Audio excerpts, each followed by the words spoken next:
नमस्कार साथियों, मैं चेतन पटेल आपका बहुत बहुत स्वागत करता हूं हमारे यूट्यूब चैनल एग्रीकल्चर पढ़ाई ऑनलाइन क्लासेस में।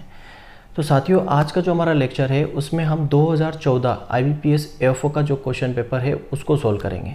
और आज हम पार्ट 1 सोल्व करेंगे और इसके बाद जो है पार्ट 2 2014 का पार्ट 2 सोल्व करेंगे। अभी तक हम 2012 और 2013 का क्वेश्चन पेपर सोल्व कर चुके हैं।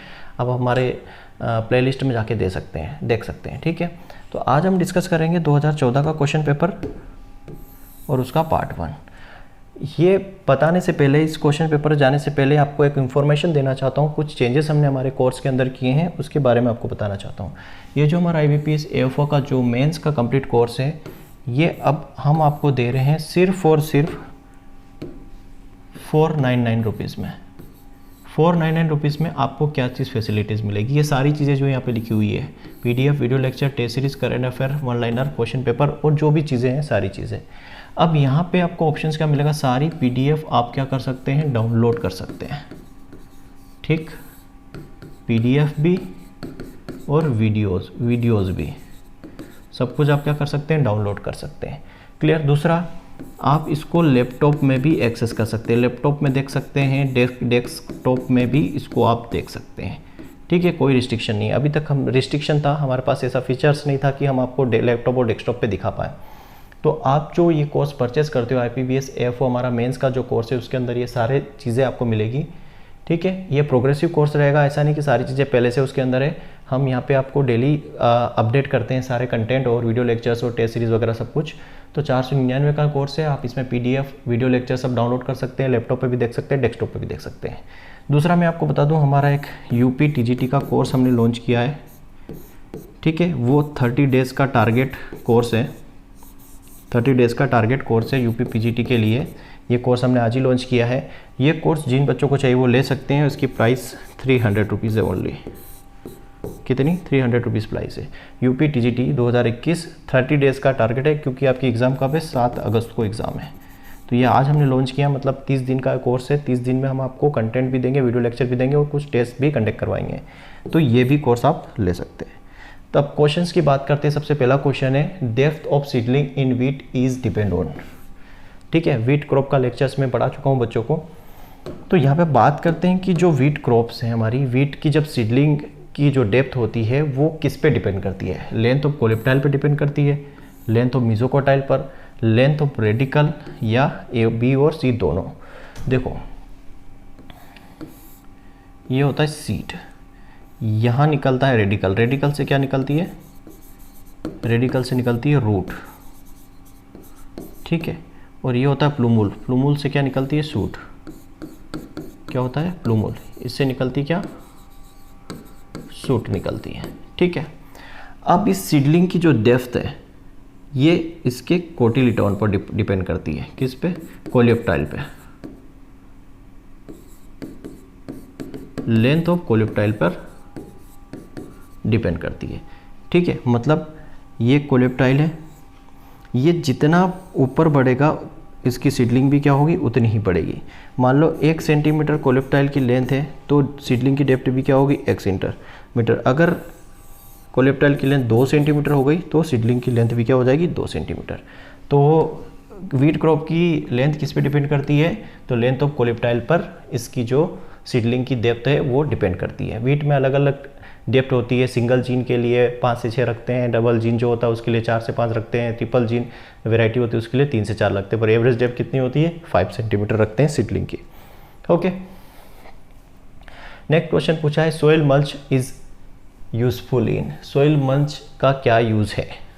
ऑप्शन है, वीट को निकालने में, ड्रेनेज को इम्प्रूव करने में, एरेशन को इम्प्रूव करने में, एवोपरेशन लॉसेस को कम करने में, या नन ऑफ दिस। देखो, सोइल के ऊपर हम मल्चिंग करते हैं, है ना। मान लो ये हमारी रीज एंड फरो हमारी क्या है, ये सोइल है। ठीक है, यहाँ हम मल्चिंग क्यों करते हैं, जैसे मान लो हमने यहाँ पे क्या लगा रखा है, ये हमारा सीड है। हम यहाँ पे क्या करते हैं, मल्चिंग करते हैं और यहाँ पे क्या करते हैं, होल कर देते हैं ताकि हमारा सीड अच्छे से ग्रो। ठीक है, मल्चिंग कर देते हैं यहाँ पे, और बीच में ये मल्च में हम क्या कर देते हैं, होल कर देते हैं ताकि हमारा जो है सीड जो है यहाँ से ग्रो कर सके। तो ये जो मल्चिंग हम करते क्यों हैं, यहाँ पे हमने सॉइल के ऊपर ये मल्चिंग क्यों की है, है ना। क्यों करते हैं? देखो हमारे पास क्या होता है, वाटर की कमी होती है, वाटर स्कार्स कंडीशन होती है, तो हम ये चीज़ करते हैं। क्यों करते हैं? क्योंकि हमें क्या करना है, यहाँ पे मॉइस्चर को कंजर्व करना रहता है। क्या करना रहता है? मॉइस्चर को कंजर्व करना रहता है, मॉइस्चर को बनाए रखना रहता है। क्यों? क्योंकि मान लो यहाँ पे होगा क्या, सनलाइट जो हीट आएगी, रेडिएशन आएगी, वो क्या करेगी, उस मॉइस्चर को इवापोरेट कर देगी, है ना। इवापोरेशन कहाँ होता है? सोइल सरफेस से। सोइल सरफेस से क्या होता है? सोइल सरफेस से क्या होता है? इवापोरेशन होता है, इवापोरेशन होता है। तो इस पर लाइट आएगी, सनलाइट आएगी, हीट आएगी, रेडिएशन आएगी, तो क्या करेगी, जो मॉइस्चर है उसको क्या करेगी, इवापोरेट कर देगी। तो हम उस पर क्या मल्चिंग करते थे, ताकि जो है वो पानी जो है, मॉइस्चर जो है मेंटेन रहे, इवापोरेट ना हो। तो यहाँ से ऑप्शन क्या समझ में आ रहा है कि हमें यहाँ पे क्या करना है, जो इवापोरेशन लॉसेस है उसको कम करना है, जो इवापोरेशन लॉसेस है उसको मिनिमाइज़ करना है। ठीक है, इसलिए हम सोइल के ऊपर मल्चिंग करते हैं। मल्चिंग पॉलीथीन की हो सकती है, क्रॉप के रेसिड्यूज़ की हो सकती है, ठीक है, जो कूड़ा कचरा है वो भी हम बिछा देते हैं। ठीक है, नेक्स्ट क्वेश्चन है, which food is design as boneless meat? किस क्रॉप को हम बोनलेस मीट कहते हैं? बोनलेस मीट किस क्रॉप को कहा जाता है? टोपियोका को नहीं कहा जाता। टोपियोका क्या होता है? कसावा होता है ना, कसावा को बोलते हैं, जिसको हम साबूदाना बोलते हैं। ठीक है, सोयाबीन जो है, सोयाबीन को हम बोनलेस मीट बोलते हैं, याद रखना। बोनलेस मीट किसे कहा गया है? सोयाबीन को बोनलेस मीट कहा गया है।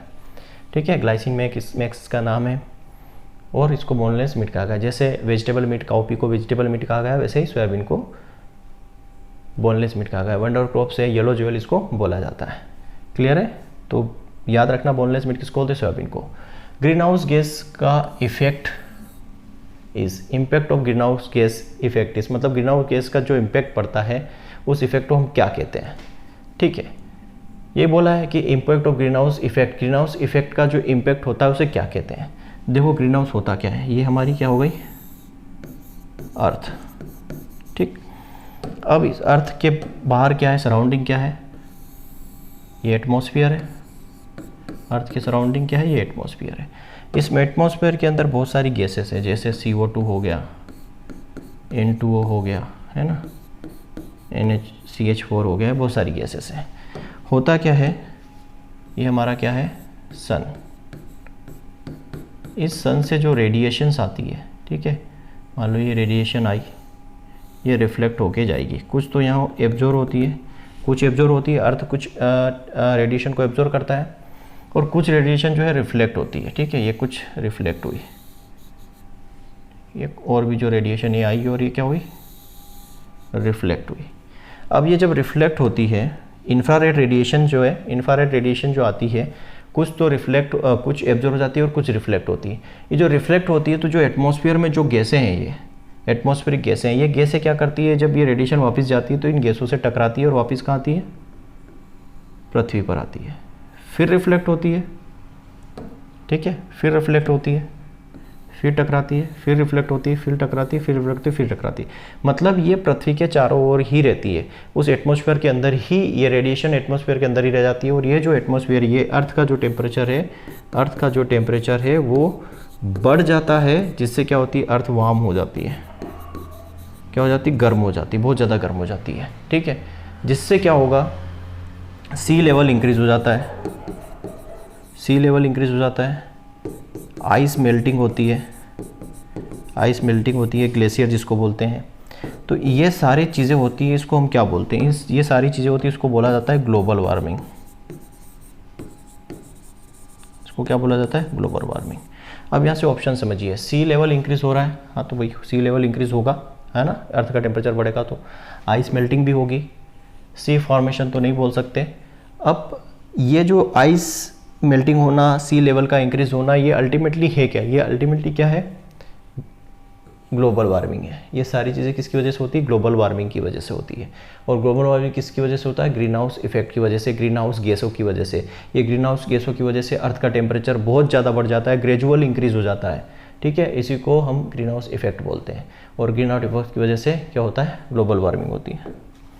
नेक्स्ट क्वेश्चन दिया है, atmospheric layer nearest to the earth, मतलब अर्थ सरफेस के सबसे पास वाली लेयर कौन सी है।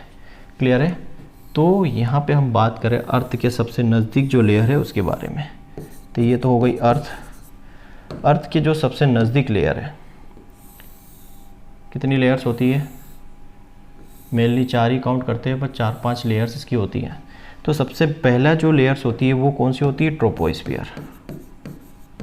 ट्रोपोस्फियर जो है सबसे पहली लेयर है। दूसरी जो है स्ट्रेटोस्फियर है। तीसरी जो है वो मीजोस्फियर है।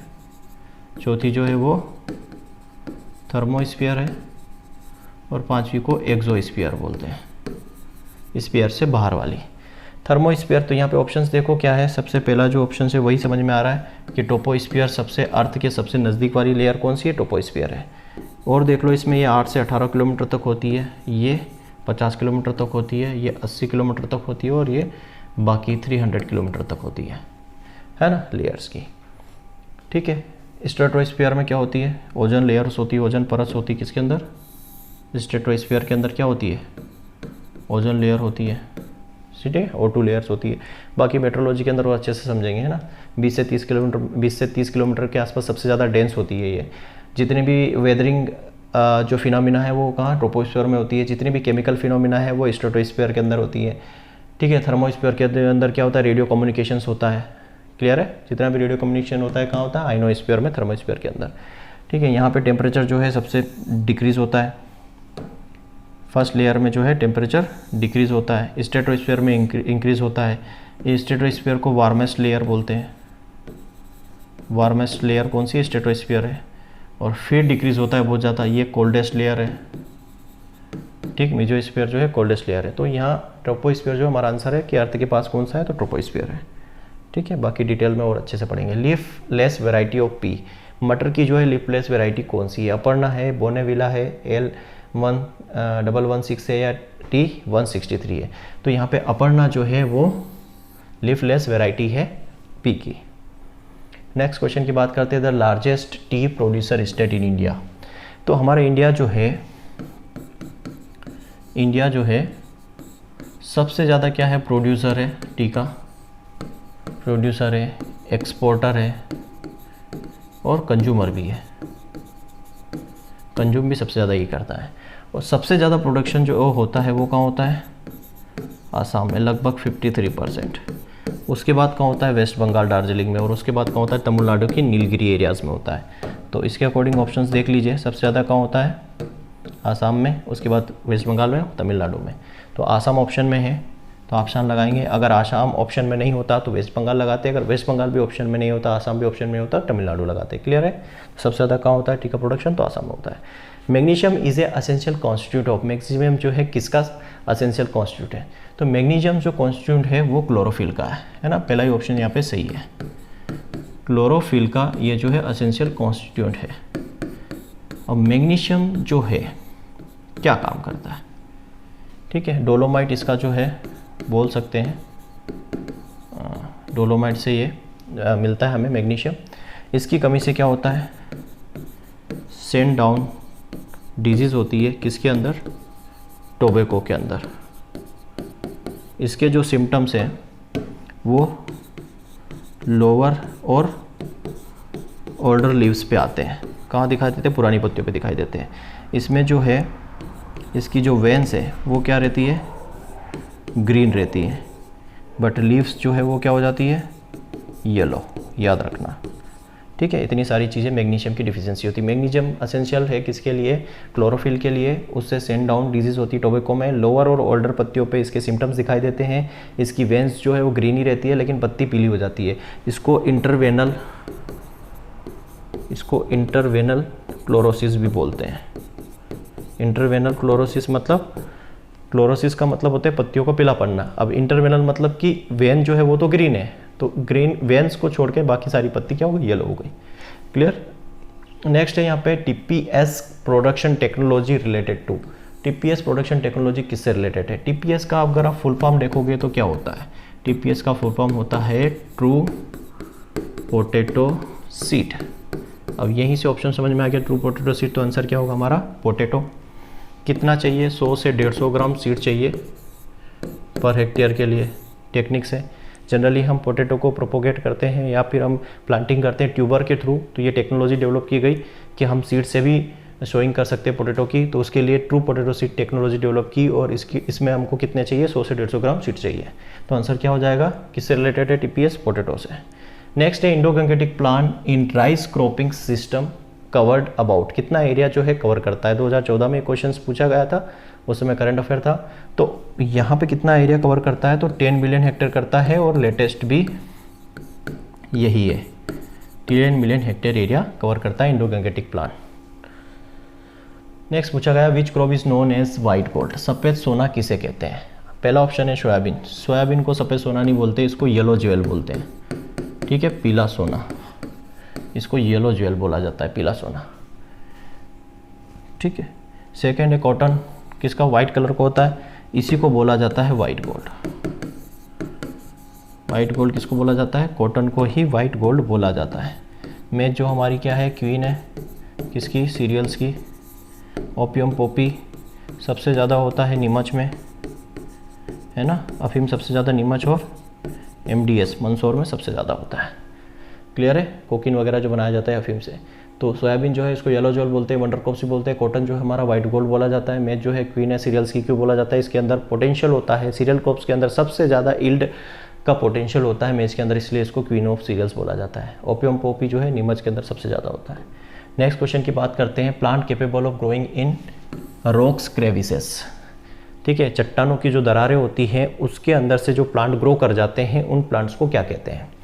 पहला ऑप्शन है हेलोफाइट्स, हेलोफाइट्स मतलब वो प्लांट जो ग्रो होते हैं, जो ग्रो होते हैं कहाँ पे, सेलाइन कंडीशन में, सेलाइन कंडीशन में ग्रो होते हैं, उसको हम बोलते हैं हेलोफाइट्स। लिथोफाइट्स किसको बोला जाता है, जो ग्रो होते हैं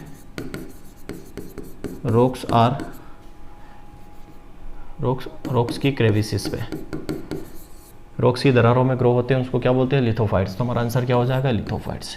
कैल्सीफाइट्स क्या होता है, जो एसिडिक सॉइल में ग्रो होते हैं, एसिडिक सॉइल या जो लाइम रिच सॉइल होती है उसमें जो प्लांट ग्रो होते हैं उसको कैल्सीफाइट बोला जाता है। केज़्मोफाइट क्या है, केज़्मोफाइट जो है ये टाइप ऑफ लिथोफाइट है, क्या है, ये टाइप ऑफ लिथोफाइट है। मतलब यहाँ पे भी जो प्लांट्स होते हैं वो रॉक्स और क्रेविसिस में ग्रो होते हैं, ठीक है। तो आंसर क्या आएगा, लिथोफाइट। केज़्मोफाइट नहीं लगा सकते क्योंकि ये लिथोफाइट का टाइप है, तो मेन जो है लिथोफाइट है, तो आंसर क्या होगा हमारा, लिथोफाइट। नेक्स्ट बात करते हैं contribution of agriculture in GDP, GDP का कंट्रीब्यूशन क्या है एग्रीकल्चर में। तो अभी लेटेस्ट डाटा है वो है 18%, हमें लेटेस्ट पे बात करनी है।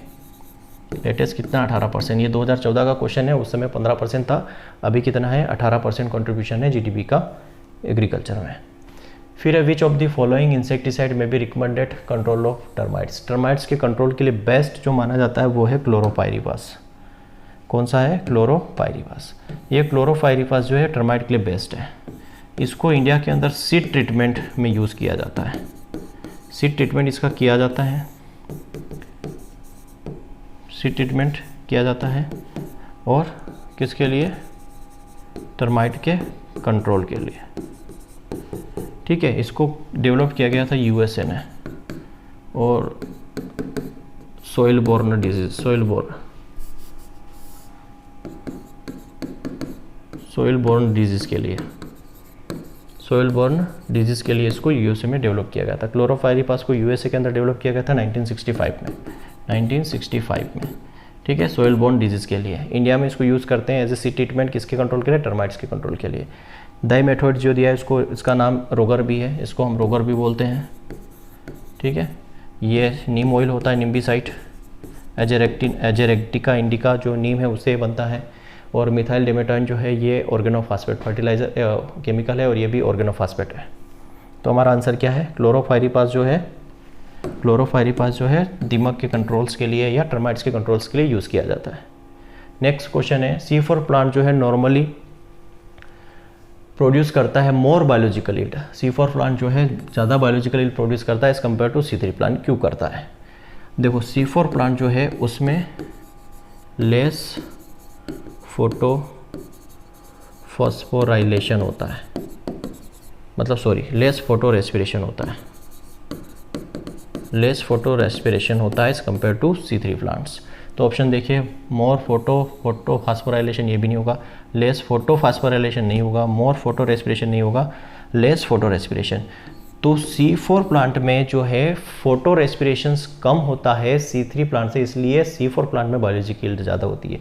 इसलिए आपने देखा जो C4 प्लांट्स होते हैं वो ज़्यादा लंबे होते हैं, जैसे हमारा मेज हो गया तो सीधी सी बात है बायोलॉजिकल यील्ड ज़्यादा होगी, जैसे शुगर केन हो गया, है ना, ये सब क्या है C4 है। क्लियर है? तो यहाँ पे आंसर क्या आएगा, लेस फोटो रेस्पिरेशन। फोटो मतलब लाइट हो गया, रेस्पिरेशन मतलब लाइट की प्रेजेंट में जब प्लांट जो CO2 रिलीज करते हैं रेस्पिरेशंस के ड्यूरेशन में, तो उसको हम फोटो रेस्पिरेशंस कहते हैं। ठीक है। फिर एल्यूवियल सोइल जो है कहाँ पाई जाती है, तो एल्यूवियल सोइल माउंटेन में नहीं पाई जाती, डिजर्ट में नहीं पाई जाती, फॉरेस्ट में नहीं पाई जाती, कहाँ जाती है, रिवर बेल्ट पे। हमने पढ़ा है एल्यूवियल सोइल जो बनती है जब चट्टानें टूटती है, ठीक है, उसकी वेदरिंग होती है, तो ये पानी के साथ, वाटर के साथ बहकर कहाँ आती है, किसके साथ, रिवर के साथ। रिवर का जो पानी उसके साथ बह के कहाँ आती है, प्लेन एरियाज़ में आती है। तो वहाँ जो सोइल बनती है, वहाँ जो सोइल का फॉर्मेशन होता है वो एलुवियल सोइल होती है।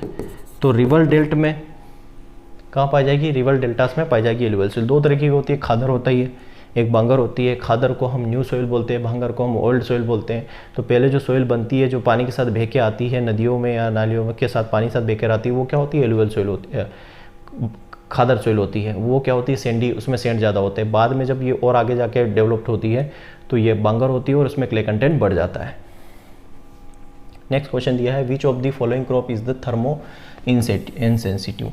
थर्मो इनसेंसिटिव का मतलब होता है डे न्यूट्रल प्लांट, मतलब लाइट का कोई इफेक्ट नहीं पड़ता। ऐसी क्रॉप जिस पे लाइट का कोई इफेक्ट नहीं पड़ता वो खरीफ में भी हो जाएगी, रबी में भी हो जाएगी और जायद में भी हो जाएगी, उस पर ऊपर लाइट का कोई इफेक्ट नहीं पड़ता। तो सोरगम हमारी कहाँ होती है, खरीफ में होती है। ठीक है। पैडी जो है वो कभी मोस्टली खरीफ में ही होती है।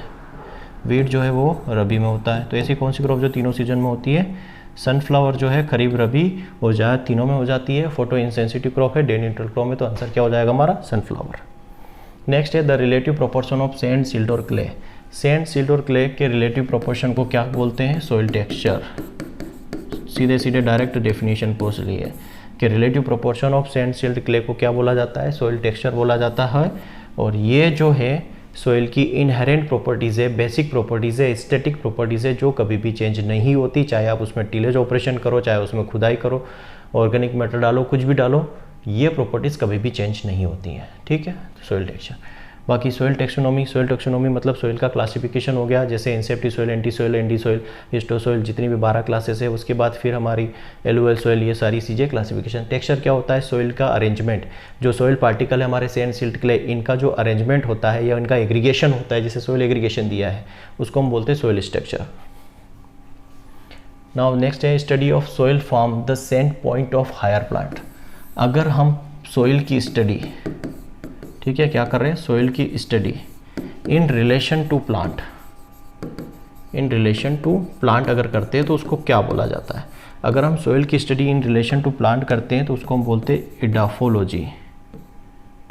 क्या बोलते हैं, इडाफोलॉजी बोलते हैं। इडाफोज मतलब क्या होता है, ग्राउंड या सॉइल। ठीक है। तो आंसर क्या हो जाएगा हमारा, इडाफोलॉजी। पेडोलॉजी क्या आता है, जब हम ओरिजिन की बात करते हैं सॉइल के या उसके क्लासिफिकेशन की बात करते हैं तो वो पेडोलॉजी होता है। पेडोन मतलब भी सॉइल या ग्राउंड ही होता है। फिजियोलॉजी वही हो गया, प्लांट की पूरी इंटरनल स्ट्रक्चर, उसकी आकारिकी की बात करते हैं, फिजियोलॉजी होता है। जियोफिजिक्स मतलब स्पेस या एनवायरनमेंट में जो चीज़ें हैं उसकी स्टडी हमें जियोफिजिक्स कहलाती है। तो आंसर क्या हो जाएगा, इडेफोलॉजी। फिर ग्राउंड वाटर टेबल किससे मेजर करते हैं, तो देखो टेंशियोमीटर, प्रेशर प्लेट और न्यूट्रॉन मीटर, ये तीनों जो है सॉइल मॉइस्चर को मेजर करने के लिए यूज़ करते हैं। किसको, सॉइल मॉइस्चर को।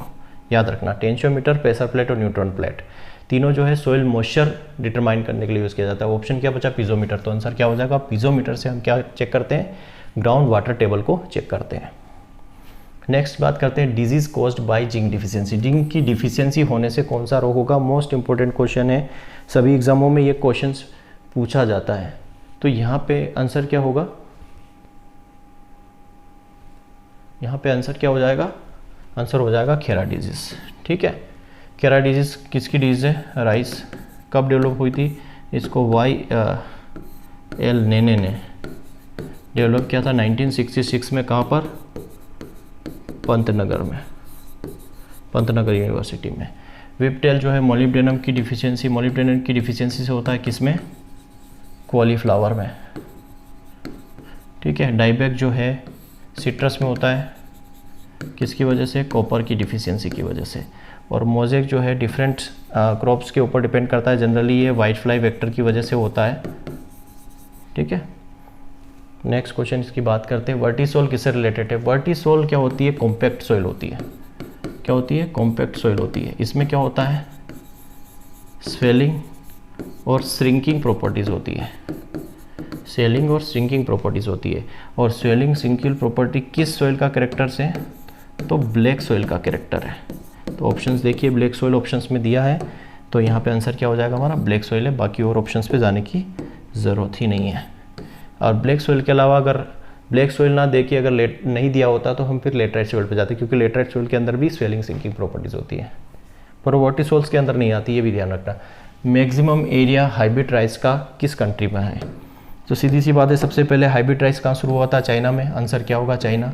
फर्स्ट कंट्री है चाइना जहाँ पर हाइब्रिड राइस शुरू हुआ था। कब, 1974 में। किसने, LP यान ने या लोंग पिंग यान ने शुरू किया था। इसी को क्या बोलते हैं, फादर ऑफ हाइब्रिड राइस बोला जाता है, फादर ऑफ हाइब्रिड राइस बोला जाता है। इंडिया की बात करें तो इंडिया जो है सेकेंड कंट्री है, सेकेंड कंट्री है। कब, 1994 में यहाँ पे हाइब्रिड राइस पे काम शुरू किया था, ठीक है। और सबसे पहली वैरायटी CORH1 यहाँ पे डेवलप की गई थी, हाइब्रिड राइस। और इस पूसा हाइब्रिड, पूसा जो बासमती है वो भी डेवलप की गई थी। तो इसके लिए जो मेन साइंटिस्ट है वो कौन थे, डॉक्टर सिद्दीकी। कौन थे, सिद्दीकी थे। इसलिए इनको मिस्टर राइस ऑफ इंडिया बोला जाता है, मिस्टर राइस ऑफ इंडिया। और father of hybrid rice in India, father of hybrid rice of India भी डॉक्टर सिद्दीकी को ही बोला जाता है। क्लियर है। तो आंसर क्या आएगा, हाइब्रिड राइस का सबसे ज़्यादा एरिया कहाँ पे, चाइना में, उसके बाद इंडिया में। फिर when the fertility gradient of the field in 2 direction, तो कौन सी एक्सपेरिमेंटल डिज़ाइन यूज़ होगी, ठीक है। अगर ये हमारी फील्ड है, फर्टिलिटी ग्रेडियंट एक इस डायरेक्शन में और एक इस डायरेक्शन में, तो कौन सी डिज़ाइन यूज़ होगी। जब 2 डायरेक्शन में फर्टिलिटी ग्रेडियंट होती है तो फील्ड कैसी होनी चाहिए, स्क्वायर होनी चाहिए। मतलब उसमें जो है रो जो है वो बराबर होनी चाहिए कॉलम के, और उसमें जो नंबर ऑफ ट्रीटमेंट है वो बराबर होने चाहिए नंबर ऑफ रेप्लिकेशन के। और ये जो कंडीशन है किस डिज़ाइन में होती है, लैटिन स्क्वायर डिज़ाइन में। किस में होती है, LSD के अंदर होती है, लैटिन स्क्वायर डिज़ाइन में। ऑप्शन देख लीजिए, LSD दिया है, पहला ही ऑप्शन LED दिया है।